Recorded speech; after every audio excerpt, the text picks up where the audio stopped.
Hey guys, Scott here. Today I thought I would really just unite the community on something we all agree on, and that's which side in Dead by Daylight is more toxic, survivor or killer. And obviously, the answer is whatever side that you don't play. Thanks for watching. See you next video. But actually, let's talk about this because I think it's a very debated topic. A very, very debated topic. I actually made a poll on Twitter, got about almost 10,000 votes on it, and it was pretty damn evenly split for which side has the most potential for toxicity. Slightly saying killer is a little bit more has a little bit more potential for being toxic compared to survivor, but it was a pretty damn even split. And people in the comments brought up pretty decent points on both sides, and there was a lot of people yelling at each other. So yes, definitely really bringing people together with this one here. But let's actually talk about this. So I think it's important to acknowledge that there's a couple sides to this. Let me just issue a blanket statement first. Killer has the most potential to be toxic. However, you will encounter more toxicity on the survivor side. I think that's the blanket statement I would like to go with because I think that's the most applicable and actually fair. But first, let's actually go over a definition of toxic. Because if you guys watch my stream for the past 4 or 5 years of playing this game, you'll know that I think my definitions of toxic are not the same as everybody else's. I think the only real toxicity is, post-game chat or sending you messages via, Xbox Live or, PSN, things like that, where people tell you to kill yourselves and racial slurs, just awful shit. That's timeless. Doesn't matter how old you get. That's always just awful to see. That's never a good thing. That's always toxic. But, things like teabagging, flashlight macroing, hitting on hook, camping, tunneling, I genuinely could not give less of a shit about people doing that. My blood pressure has never raised a single point over anyone on either side doing anything like that. The only thing that ever actually annoys me about this game is when the game itself is busted in some way. Losing because of a bug or because I get cowshed with 8 trillion pallets, that can be frustrating at the end of the day, but I've never actually gotten mad at a player in this game unless they sandbag their teammates or something like that. Then it's just annoying, but it's not even to me, it's to their teammates. So my definition of toxicity, I think, is not good for this discussion because there wouldn't be a discussion. I would just say nothing is toxic that's being discussed here. So let's go with the more community definition of toxicity, which I think is something like doing something to antagonize the other side with no benefit to yourself. I think that's the safest thing I can say. And what I mean by that is if a survivor blinds you at every pallet, it doesn't not benefit the survivor. They're not doing it just to annoy you. They're doing it because it benefits them in some way. Also, bite the bullet, fucking hilarious perk. Goodbye, Pyramid Head. So in that regard, I think that's the definition that we should go with. Now, I still say that by far, Killer has the most potential for toxicity. And let's look at why that is. Pretty much everything a survivor can do that's considered toxic is not something that really denies you the ability to play the game. It's just obnoxious. The flashlight clicking and all that stuff and teabagging, it's just annoying. That's all it is. But the killer can actually stop everyone in the game from playing the game. The killer is the only side that can actually make it so you cannot play the video game whatsoever. For example, if you get face camped by a Leatherface, there's pretty much nothing anyone can do. I mean, even in high-level tournaments, Leatherfaces can still get 2 kills because even the best players in the world know you can't really save against that. So the person that's on the hook against the camping Leatherface, for example, knows that, well, they can't do anything. Their ability to play the game has just been completely removed. And the people that are not that person also can't really play the game because they're not interacting with anybody. They're just playing a single player game. So a face camping Bubba ruins the game for 4 people at a time and actually ruins the game because no one's really playing a video game at that point anymore. And I think that that's objectively the most toxic thing you can do, stopping people from playing the game whatsoever. And it's not like, face camping someone benefits the Bubba. Typically, the survivors will probably still escape in that scenario or, everybody else, but just that one guy's getting fucked and the other 3 survivors are bored as shit. So this is not that definition of toxicity where it benefits someone. It really doesn't benefit anybody. Unless, all the survivors just get bored and then just come and kill themselves in the basement because what else are they going to do? I do that sometimes. If there's a face camping, insidious, Bubba play going on in the basement, I'll go to the basement anyway because I'm fucking bored and I want to just sit on gens for, and then just leave. I play this game to interact with the killer. That's where the fun is for me. So the fact that the killer can deny you the ability to do that, I think makes it so they have more potential to ruin things than anyone else. Even something as passive as a Wraith just going into a corner of the map and just staying cloaked, I think is actually more toxic than almost everything survivors can do. Almost everything, and I'll go into that. Because he actually makes it so no one can play the game. You load into a match and no one's playing a game. They're just sitting on gens and leaving.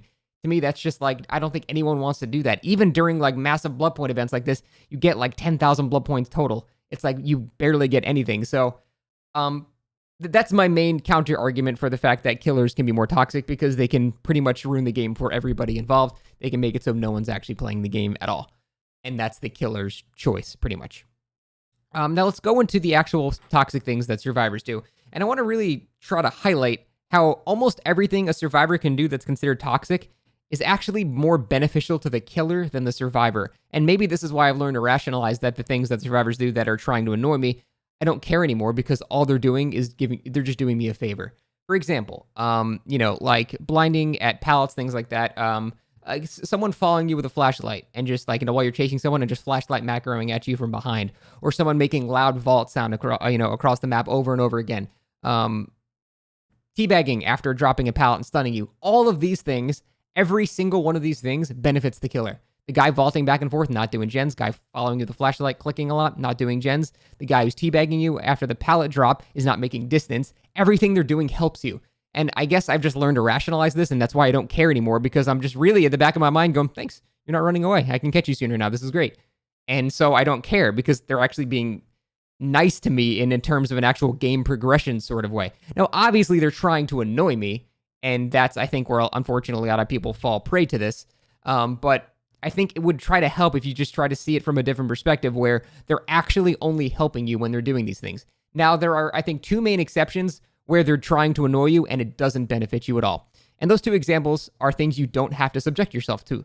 And first one is teabagging at the exit gates. That one I understand. That's like, you've already lost the game. Now they're just rubbing salt in the wound. You can't do anything about it. Like when they're taunting you in the actual match, you can still kill them. So it's an equal risk, basically. But if they're at the exit gates teabagging, yeah, that's obnoxious. You can't do anything about it. So you feel powerless and you feel like you're getting bullied by that. But here's the thing. If that really bothers you that much, if seeing people teabag at the exit gates really bothers you that much, just don't go to the exit gates. In 2 minutes, they have to leave. They actually have a concede option, so you don't have to see this. You can open the gates yourself and just go stand in the corner. If it really bothers you that much, you don't have to subject yourself to it. You just don't have to. And I think that's a pretty important talking point. And there's, also the other thing of like, this I actually would consider a toxic thing. Like a 4-man survivor with friends burning a Haddonfield offering, they all have balance landing. Like, fuck people that do that. A special place in hell for you guys. Also, Bite the Bullet again, fucking hilarious perk. I really recommend it. So, yeah, that you really are, that's a huge dick move. I agree, that's pretty toxic. But, like I said, at the end of the day, you don't have to subject yourself to that.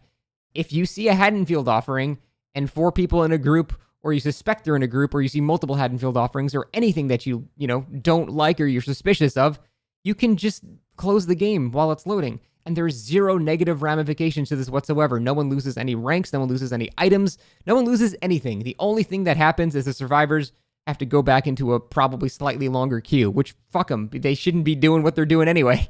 It's a dick move, burning Haddonfield offerings in a 4-man with survivor friends, like in Bounce Landing. That's just, don't do that. It's a dick move. But my point is, you don't have to subject yourself to this. And I think that's very important to make a note of, because with things on the other side, you can't not subject yourself to getting face camped, basically. If a killer decides that they want to face camp you, you're getting face camped. There's nothing, you don't have any say in it. The only say you have is that initial first chase, which there could be a billion different reasons that you get robbed, or maybe you do actually get a good first chase, and at least you got to do something, right? But how many times you just catch someone in the open, lethal pursuer, they don't really have a chance to do anything.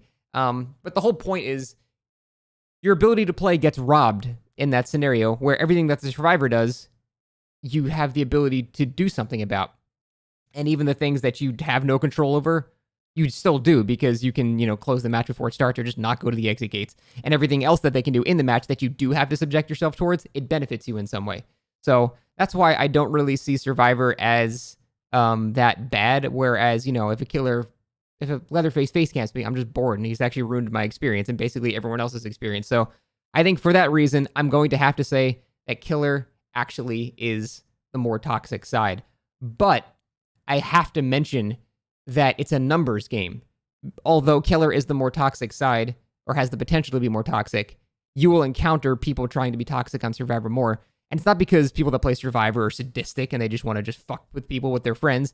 And it's not because killers are wholesome, wonderful people. It's just a numbers game. There's probably an equal amount of dicks on both sides. The thing is, if 1 out of every 4 killers that you encounter is a dick, that means 1 out of every 4 games will have, a toxic player. But if 1 out of every 4 survivors you encounter, it means every game will have a toxic player.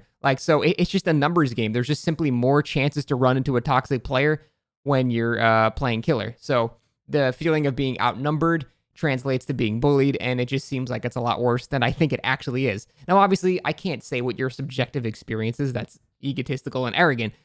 People obviously do get upset by this. I'm not saying that they aren't. I'm just hoping that the examples I gave where it actually doesn't really help them at all maybe helps a little bit. And I know a lot of people always try to make this counter argument too. Well, Scott, you play the game a lot now, so you don't really get bullied because you can still probably kill them, right? That's not true, though. I remember, people have been watching me play DBD for 4 years. My very first games, yeah, I was getting shit on by Survive with friends and stuff all the time. And I didn't get mad at them a single time. It's not that's not what the argument is. It's just a mindset you have to have. When they were, teabagging me and stuff, I just was basically thinking, I'm going to get better until I can fucking kill these kids. That's basically what I was thinking. And then I did. And, it ended up not being that big of a deal. So I think it's really a mindset thing, even on both sides. Both sides can still have true toxic assholes, no matter what. But I think it really comes down to a mindset thing that if you think survivors are more toxic, I think it really is a mindset thing versus an actual objective truth thing with Killer, where the killer can just stop everyone from playing the game. The survivor can just poke you a bit. I think one is greater than the other, and it's just about the way you interpret the actions that are going on in the match. Try to see it from a more positive light as you're playing Killer. If it annoys you, try to realize that they're actually helping you by the things that they're doing that people consider toxic, and the things you have no choice over, you can stop by not going to the exit gates, closing the game before it loads if they bring a bunch of map offerings. You actually have control of these scenarios. So that is basically it. All that being said, I think we have to be very clear that there are genuine toxic people that send messages and stuff on both sides. That is just something that's an objective truth. No matter what, on both sides, people can be assholes. I just think it's slightly skewed more towards Killer because they have more control over the situation.